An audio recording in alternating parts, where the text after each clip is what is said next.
Hello, welcome to White Birch Tarot and Astrology. I'm Croaky again.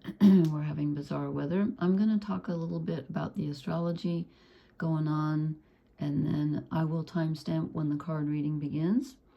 And before I start, I just want to read a brief quote. Is that a quote? It's a Sufi proverb, so it's not really a quote, but it goes like this. I was a hidden treasure, and I longed to be known.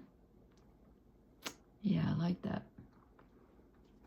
Okay, kind of fits what I'm going to talk about, I think. So, I'm doing this on, it's just barely March 27th. And so this aspect I'm going to talk about was exact on the 26th and the 27th, but it's going to resonate for several days before and after, and I realize the before is already over.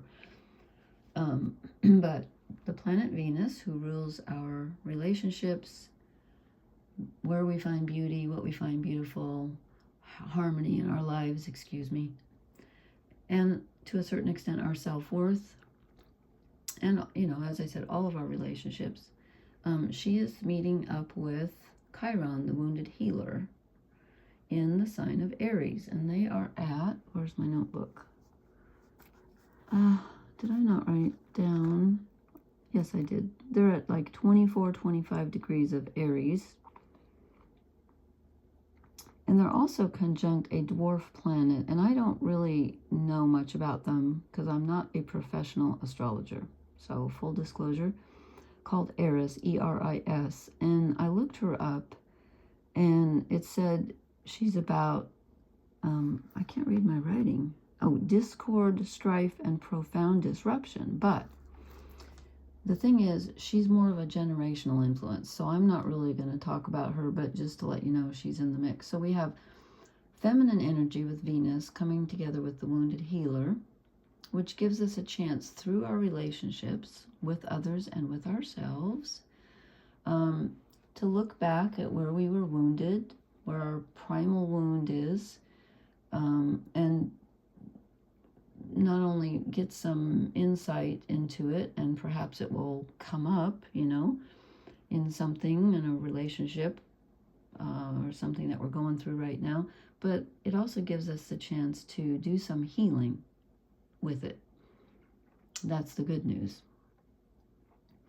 And in Aries is about our self-identity. It's about knowing who we are distinct from others. So, Pisces is, we are all one, and Aries, the next, the Pisces is the 12th sign, Aries is the first sign. Each one is a reaction against the next. So Aries is the beginning of the cycle saying, okay, here I am, who am I? Who am I as being separate from you, which is totally different from the Pisces energy we just came out of. And also, being opposite Libra, and we have a full moon coming up in Libra on April 1st, which is interesting. And on the 30th of March, Venus moves into Taurus, which he rules. So there's a lot of Venusian energy going around.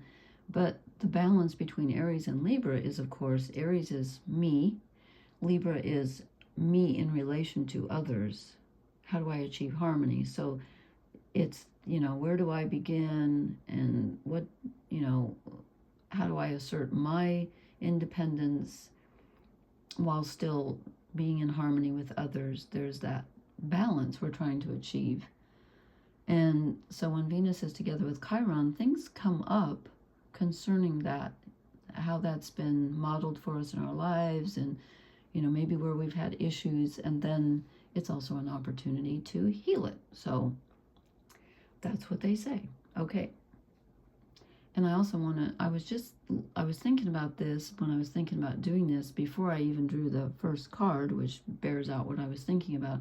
I just wanted to remind everyone that with the north nodes in Pisces and the south nodes of the moon in Virgo, that's about trying to figure out what you really want, and trusting that it's there, trusting that it's really for you, trusting that you can have it without worrying about South Nodes in Virgo, without worrying about the actual path, like with the details. Like, well, yeah, but I don't see how to achieve that.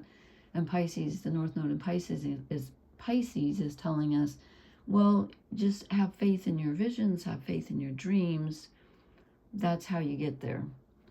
And the first card, I think, kind of bears that out. So let me timestamp when I'm starting the cards here. Okay, so I drew the Oak, Ash, and Thorn cards tonight. And I also drew some shadow cards and an oracle card, which I'm not real happy with, but I'll show it to you. So, I actually did not draw the overall energy card first, but I'm going to talk about it first because it's the overall energy card. Okay, so we get the Fool. And this kind of makes sense because I used to think of the Fool as Aries energy because it's the beginning. It's the 0 card of the major arcana.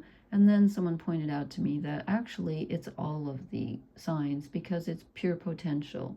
It hasn't turned into anything yet. Aries is more like number 1. So I get that. But there is that feeling of starting something. You know, beginner's mind, a new adventure. And this is, you know, this is a fawn. It's like starting over. Every time I do this, something falls in my eye. I'm getting really tired of that. Oh well. Oh well. Hell's bells, cockle shells. This is figuring out, like, who am I, as I said. You know, I feel like I'm being reborn in a way. It's starting over. But it's not, it's more than just starting a new adventure. It's like starting with a whole new set of legs and eyes and brain and everything. You're like, okay, who do I want to be? Who am I? And how do I express that? There's a million ways to do it when you're at the 0. So the first card I drew actually was the Hermit. And I thought this is perfect for what I was thinking about with the North nodes in Pisces and the South nodes in Virgo, because the Hermit is the Virgo card. Yes, but if you notice, the path that this beautiful hedgehog has traversed is in the dark in the forest. It's very windy. It's not well lit. He's being led by a firefly. And looks like he's been led by fireflies. He or she has been led by fireflies through the whole journey. And I don't think this hedgehog really sees the end goal. But they're just following what feels right. You know, here's a light. I'm going to go toward that. Here's another light. And trusting that they will get somewhere in the end and might even trip over a stick, you know, on the way. So it's about following your path. And also it's about, again, when it's Aries energy, it's about who am I as distinct from everyone else. So there's a little bit of a feeling of aloneness here. We currently have the Sun, Venus, excuse me, Saturn, Neptune, and Chiron. Excuse me, I have to get some water.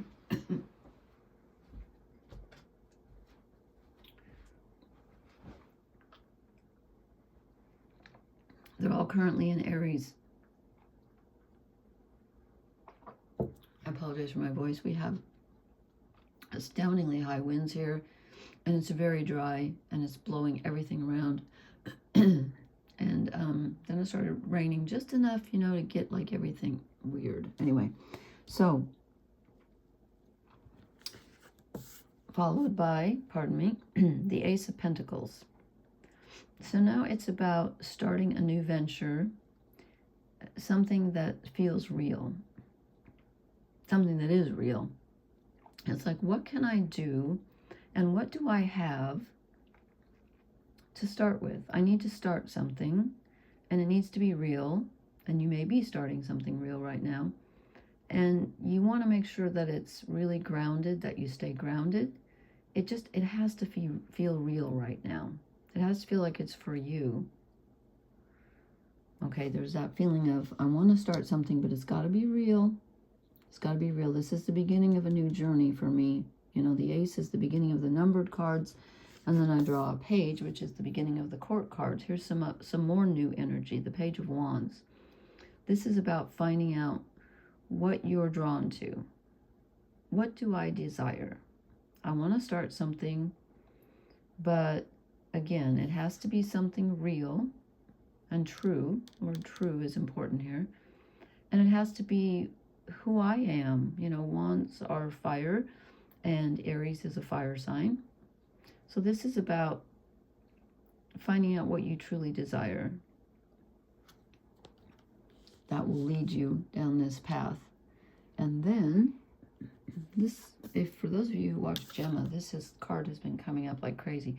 We get the Tower, which is interesting because, let's see, Uranus is at the end of Taurus and Venus is moving into Taurus.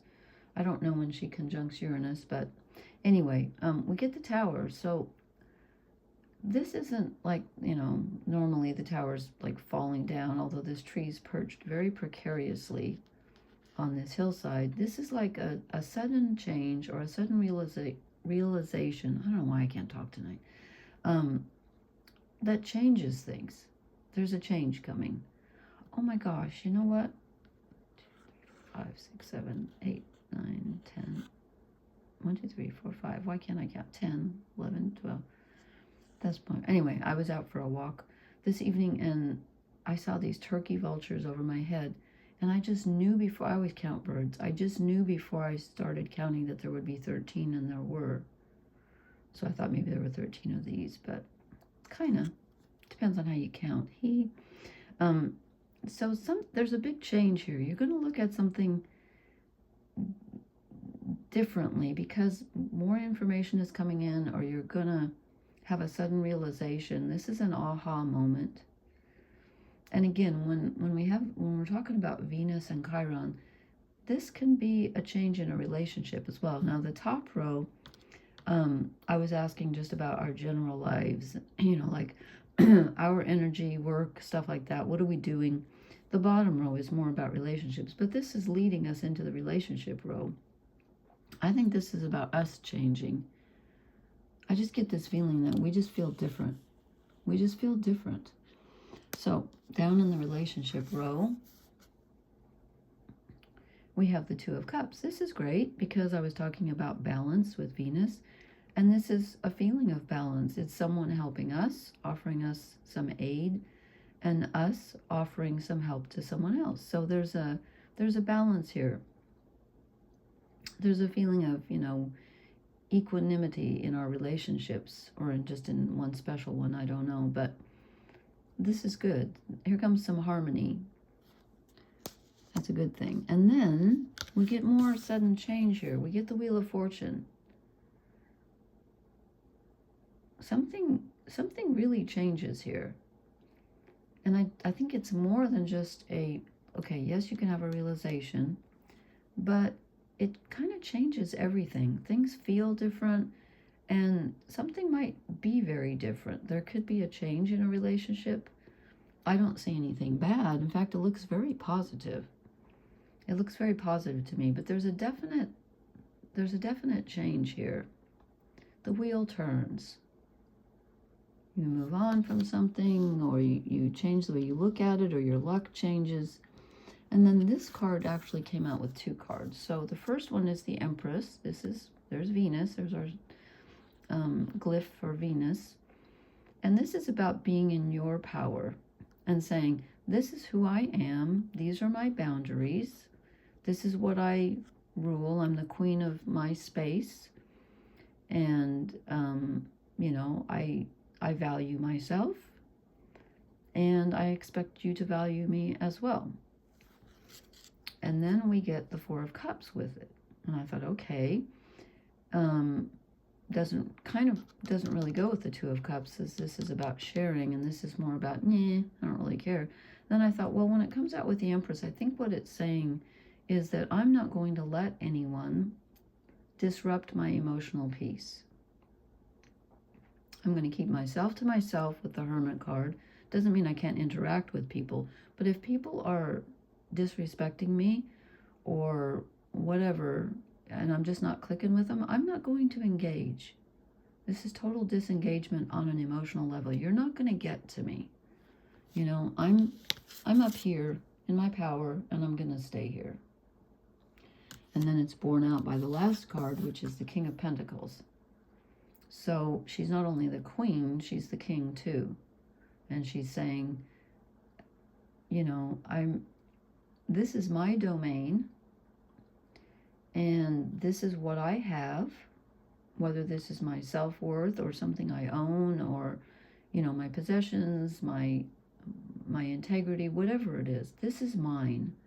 It doesn't mean I won't share, but I'm going to be in my own rulership right now. I'm going to be in my power. And maybe that Venus conjuncting Chiron will help us gain a sense of that. You know, brings up old wounds, yes, but sometimes when you find the wound and you can work with it, and or sometimes just knowing it's there, I don't know. That's a tricky question, but this looks very positive, okay? And always when we have Wands, Cups, and Pentacles, and whenever we're lacking a suit, I always notice that. And I thought, oh, okay, we have no swords. And then when I was putting the cards down, the Knight of Swords is at the bottom. But I think that's just even more confirmation that, you know, in this one he's blindfolded, which is weird. I think this is not about thinking.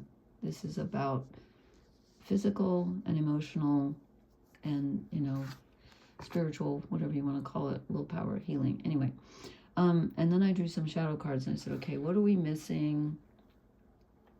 What don't we have? And I get the Chariot. And I think, again, that this is telling us that we don't really see the road ahead. We don't really see how to move on from where we are. And there's not a lot of movement here. We have the Page of Wands and the Towers, you know, shaking things up. We don't have a lot of movement. We do have outer movement with the Tower and the Wheel of Fortune, but there's not a lot of us moving except wandering down the path.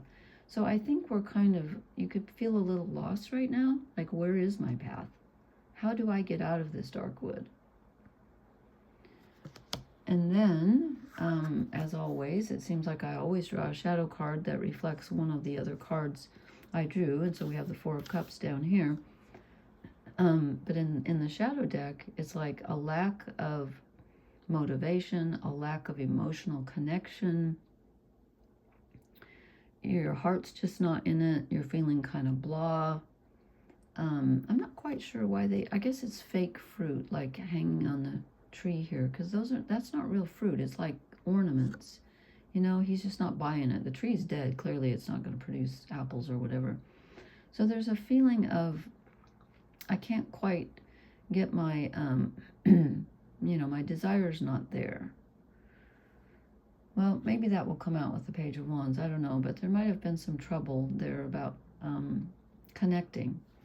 And then that's borne out by the last shadow card, which is the Moon, which is a shadow card, is not being able to see or feel your emotional connection. There's like a, you know, a darkness where there should be intuition and emotional connection and feeling, you know, like your emotions are flowing. There's a feeling of that not happening. Excuse me. Wow. Spring is here. So yeah, there's a little bit of a feeling in this reading of feeling kind of lost and a bit alone and a bit disconnected, but there's a lot of, you know, that's changing. That's all I can say. That's changing. With the Two of Cups, Wheel of Fortune, it's changing. So, and then I drew, you know, I'm just still on the fence about this, the Shaman's Dream Oracle deck. I don't really like it. I don't know. I drew this card. Okay. And it's called Perfect Storm, the Courage to Step into Life. And I thought, well, that goes with Aries energy. And I maybe should have stopped there, but I was like, okay, why is it the perfect storm? And then when I read this, I get a very conflicting message. So I'm just going to read it briefly, and you guys can tell me if it makes sense, because it does not make sense to me. I'm not going to read the whole thing. But it says an invitation to act now. I don't see a lot of action here. The courage to step into life. Okay. The Fool, Page of Wands. Okay. And sheltering from turbulence. Now, to me, sheltering and stepping forward are two opposite things. And while I'm a big fan of both and rather than either or, that does not make sense to me. And neither does the description.